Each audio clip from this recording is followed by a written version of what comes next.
In a recent study done by a team of psychologists led by Boris Kieser at the University of Chicago, people were forced to rely on a second language to systematically reduce human biases by allowing the subjects to escape from the usual blind spots of cognition.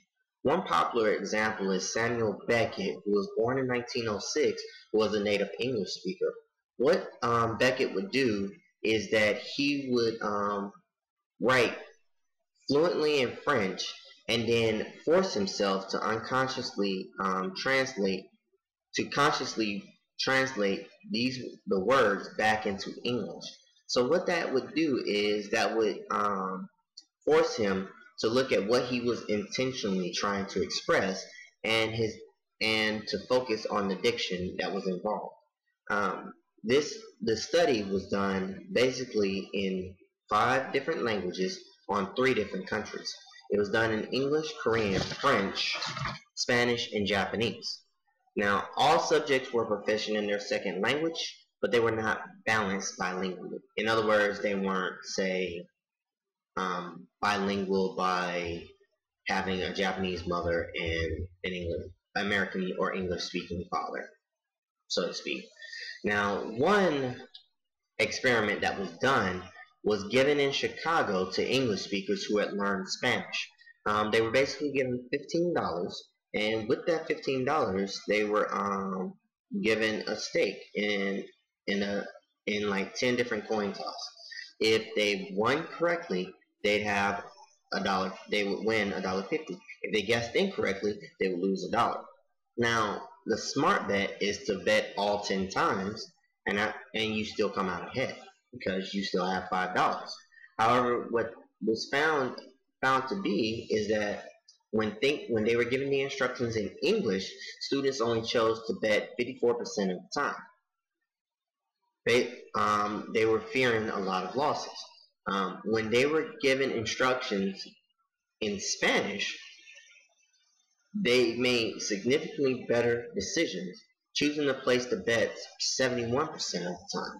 So what this finds is that the cognitive inconsistencies that people have in their preferred language do not occur when they're thinking in their second language. Another scenario, if you will, I'll give all 4 and I'll place it right here.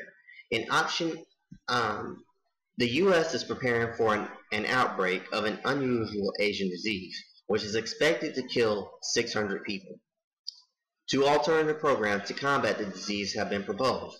Assume that the exact scientific estimates of the consequences of the programs are as follows. If we follow Program A, 200 people will be saved. If Program B is adopted, there is a 1/3 probability that 600 people will be saved and a 2/3 probability that no one will be saved. Now, this was given to a large sample of physicians, where 72% chose option A, the safe and sure strategy, over option B.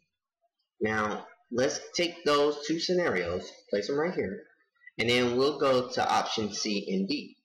In option C, 400 people will die. If program D is adopted, there is 1/3 probability that nobody will die and a 2/3 probability that 600 people will die. So, out of this one, which of the 2 programs would you favor? Now, when asked this scenario, physicians reversed their previous decisions.